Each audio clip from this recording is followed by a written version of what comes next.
మన భారతీయుల సంస్కృతికి ధర్మానికి ప్రతీక గోమాత. వేదాంగాలలో విశేషంగా ప్రస్తావించబడిన గోవు కామధేనువుగా ఆరాధించబడుతూ వస్తుంది. ఆవును తల్లితో సమానంగా గౌరవించటం మన సంప్రదాయం. అందుకే ఆవును గోమాత అని అంటున్నాం. సకల దేవతల స్వరూపిణి అయిన శ్రీ మాల్యాద్రి లక్ష్మీ నృసింహస్వామి గోమాత. ఏకాదశ రుద్రులకు తల్లి, అష్టపశువులకు పుత్రిక, ఆదిత్యులకు తోబుట్టువు.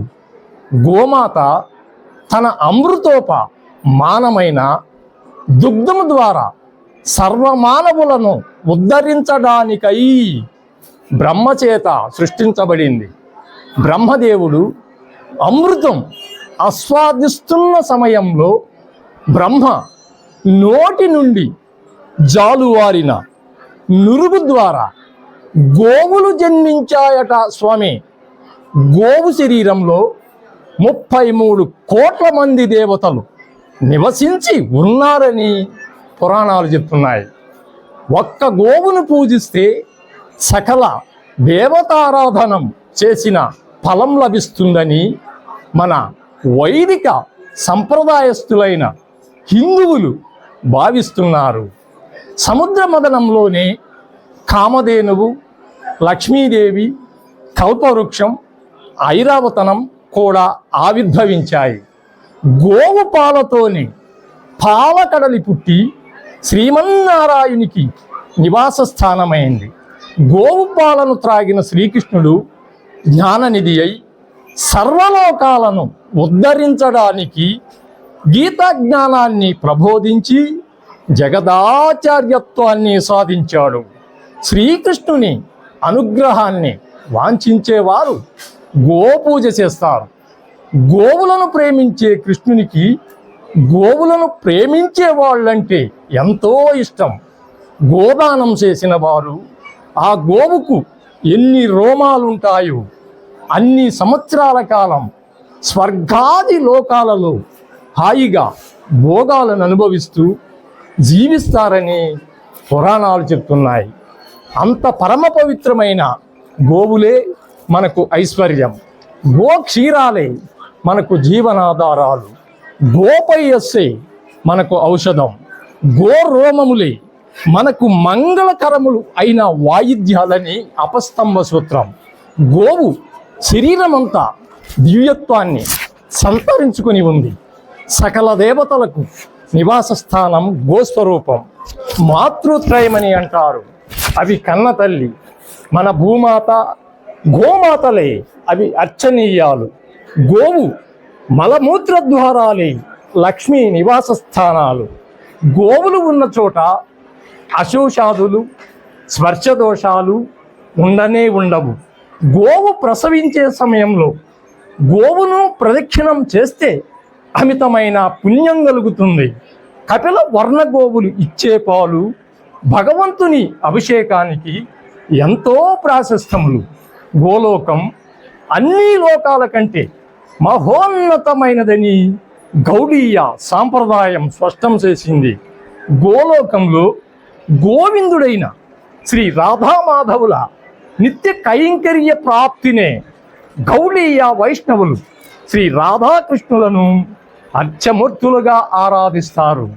ఒక గోవు తమ జీవితకాలంలో 4,40,440 మందికి ఒక పూట భోజనాన్ని సమకూర్చగలదని స్వామి దయానంద సరస్వతి సెలవిచ్చాడు. స్వాముల వారి లోక కళ్యాణానికై ఇంద్రాది దేవతలను తృప్తిపరచటానికి గోవు పాలు, గోవు పెరుగు, గోవు నెయ్యి, గోవు పంచం, గోవు పేడ ఉపయోగిస్తారు. స్వాముల వారి యజ్ఞయాగాదులలో గోమాత పంచగవ్య ప్రసనం చేస్తారు. ఇంద్రాది దేవతలు తృప్తి చెందుతారు. గోవులకు రక్షణ లేని రాజ్యంలో, గోవుల కబేళాలు విధించబడే రాజ్యంలో అతివృష్టి, అనావృష్టులు, తుఫానులు, ప్రాకృతిక వైపరీత్యాలు, భూకంపాలు సంభవిస్తుంటాయని పురాణాలు చెప్తున్నాయి. పూర్వరాజులు గోవులను బ్రాహ్మణులను ఆరాధించటమే గాక వారి సంరక్షణానికి తమ ప్రాణాలను సైతం త్యాగం చేసేవారు. సత్యచంద్ర చక్రవర్తి తన రాజ్యాన్నంతటిని విశ్వామిత్రునికి ధారపోసే సమయంలో కూడా గోబ్రాహ్మణ మాన్యాలు తప్ప మిగతా భూమండలాన్ని విశ్వామిత్రునికి ధారపోశాడు. జైన సంప్రదాయస్తుల అగమాలలో గోవు స్వర్గంలో ఉండదగినదని, దానిని సంపరాదని పేర్కొన్నారు. వర్ధమాన మహావీరుడు గోవులను కాపాడకుండా మానవులను రక్షించటంలో అర్థం లేదంటాడు. గాంధీ మహాత్ముడు గోరక్షణ స్వరాజ్య ప్రాప్తి కంటే ప్రముఖమైనదిగా భావించాడు. సిక్కు మతాన్ని స్థాపించిన గురునానక్ గోబ్రాహ్మణ రక్షణమే తన మతాశయముగా ప్రకటించాడు. గురు గోవింద్ భగవంతుని ప్రార్థించేటప్పుడు గోవుల బాధ నుండి రక్షించే శక్తిని తనకివ్వమని కోరాడు. లోకనాయక్ జయప్రకాష్ నారాయణ గోవధను నిషేధించాలని గట్టిగా వాదించేవాడు. స్వరాజ్యం రావటం ఆలస్యం, తక్షణమే ఒక్క కలంపోటుతో పూర్తిగా గోవధ నిషేధం జరిగి తీరుతుందని లోకమాన్య తిలక్ హామీ ఇచ్చారు. చివరకు ఎలాగో న్యాయబద్ధంగానే ఆదేశిక సూత్రాల విభాగంలో భారత రాజ్యాంగంలో గోవధ నిషేధం చోటు చేసుకుంది. గోవుల రక్తమాంసాలు భూమిపై పడుతుంటే ఒక భారతీయులకు సుఖశాంతులు ఎలా సాధ్యమని మహాత్ములు ఘోషిస్తున్నారు.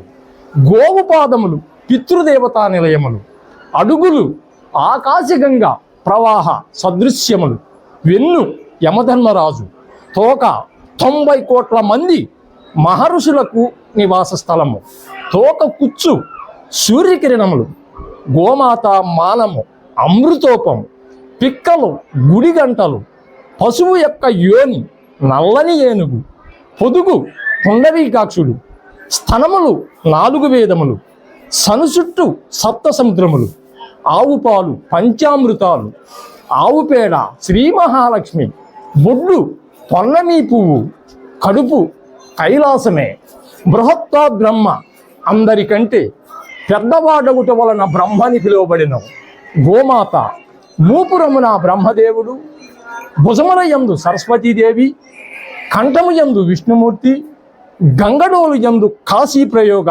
నివసించి ఉండును, ముఖము జ్యేష్ఠాదేవి, కొమ్ములు కోటి గుడులకు తులసి వనముకు నివాస స్థలము, చెవులు శంకుచక్రములు, కళ్ళు కలువరేఖలు సూర్యచంద్రులు, ముక్కు సంపద, నాలుక శ్రీమన్నారాయణ స్వరూపము, దంతములు సమస్త దేవతా స్వరూపాలు, పళ్ళు పరమేశ్వరిని స్వరూపం, నోరు సమస్త బ్రహ్మాండ స్వరూపం, సమస్త ఐశ్వర్యాలకు గోమాతే నిలయం.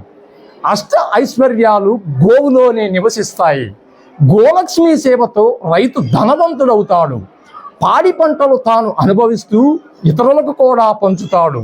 కనుక గోవు ఉంటే సమస్త ఐశ్వర్యాలు ఉన్నట్లే అన్నది అథర్వ వేదము. వేదములు అంటే వేదముల చివరి భాగంలో ఉండే ఉపనిషత్తులే, సమస్తమైన ఉపనిషత్తులే గోవులు. వేదములలోనూ వేదాంతములలోనూ ప్రతిపాదింపబడిన ఆ పరబ్రహ్మమే శ్రీకృష్ణునిగా అవతరించి గోపాలుడై, గోవిందుడై, గోవర్ధనుడై గోవుల వెంట తిరిగాడు శ్రీకృష్ణ పరమాత్మ.